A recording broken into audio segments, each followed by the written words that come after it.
Oh dear. Oh dear. Oh god. I swear these things are so horrific. And the way they attack as well, like they latch onto your head.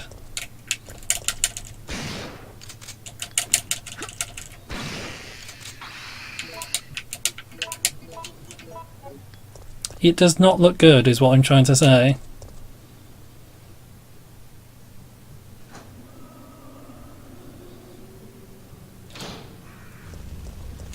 Oh dear.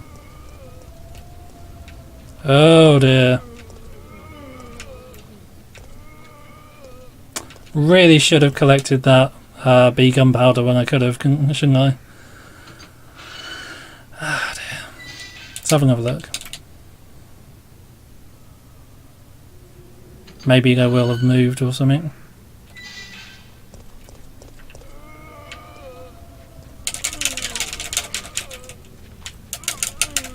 God damn it, Jill.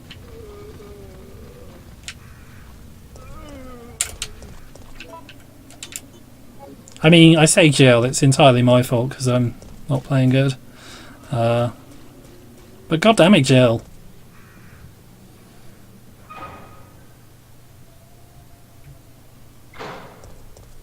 So one of the things I think does make it stand out as a bit easier as well is you do get a lot of health, so you get a lot of tries with stuff. You can experiment a bit.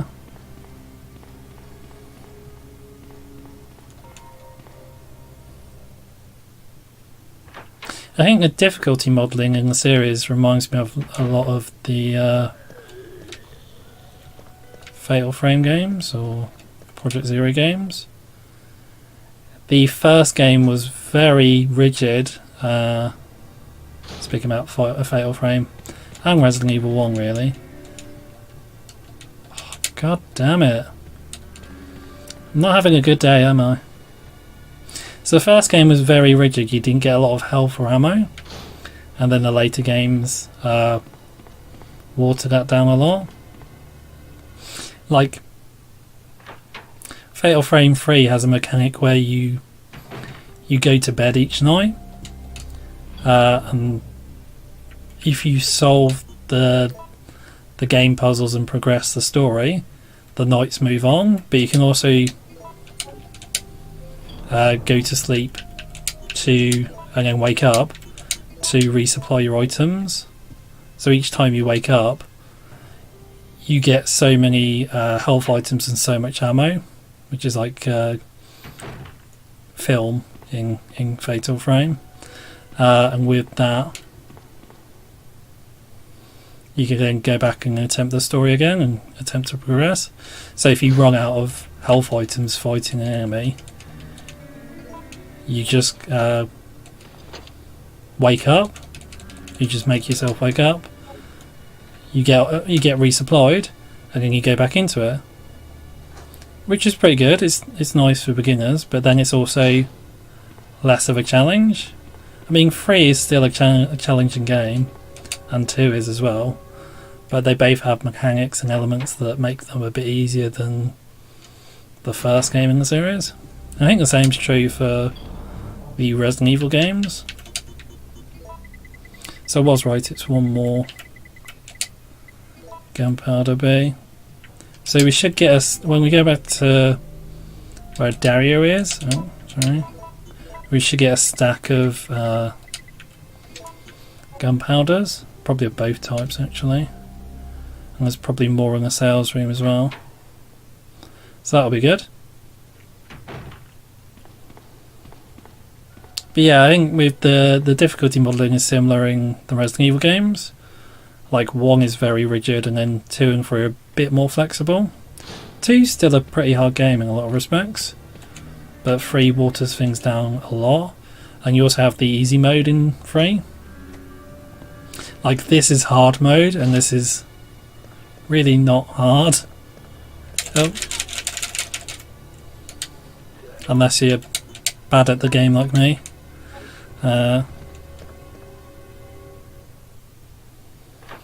But easy mode gives you an assault rifle, and I think only 1 clip of ammo, which is a bit weird. but then you get more supplies, I think. I don't think I think I played easy mode once, and it just wasn't that fun. It was nice to have an assault rifle, but like the rest was it's just too easy, I think. I'm gonna have to kill these guys.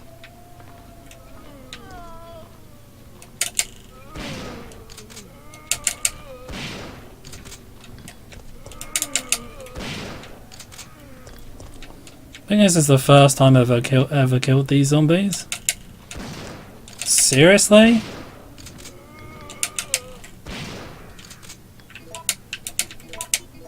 I think that was a waste, to be honest. There we go. But we got gunpowder B. Better late than never, I guess. So we'll save here. Because Nemesis is going to come back. I'm not going to pick up the... I'm not going to douse the fire straight away because I want to go back to Dario and get some items. I do want to point one thing out, is when you open the box, it's like a bottomless pit. Like, what is going on there? Never realised that before.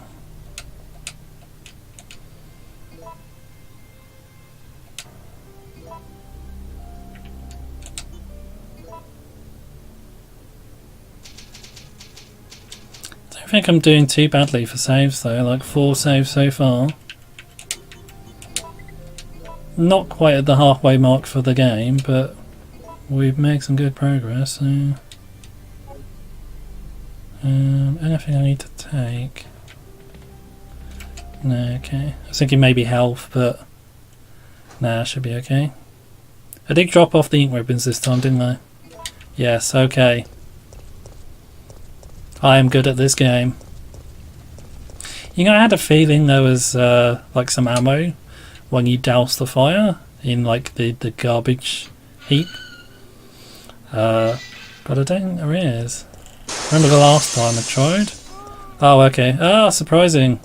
I remember the last time I tried and I like investigated it a bit, but then there was nothing as far as I could tell. We don't have the other crank yet, do we? Oh.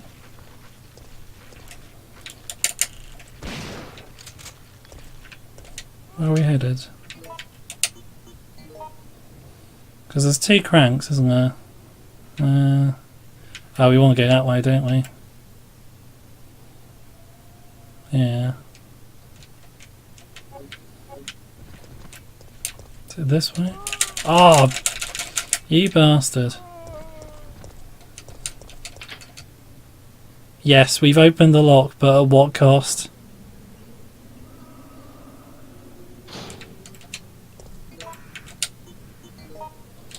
Yeah, okay. So hopefully there's no zombies in here. Please. God damn it. I just cannot catch a break, can I? Oh, okay, so we were able to run past them, that's pretty good.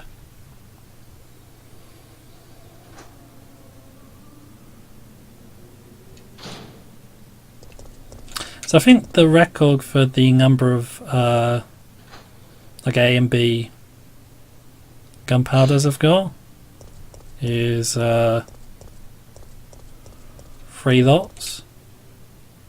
So not well, sorry, like 9 lots of each. Because what I usually do is I just combine them all to make magnum rounds, which is what I want in the grand scheme of things. So I think I managed on one playthrough to get 9 of each, which is 3 loads of magnum rounds, which is really good. That's like 100 magnum rounds.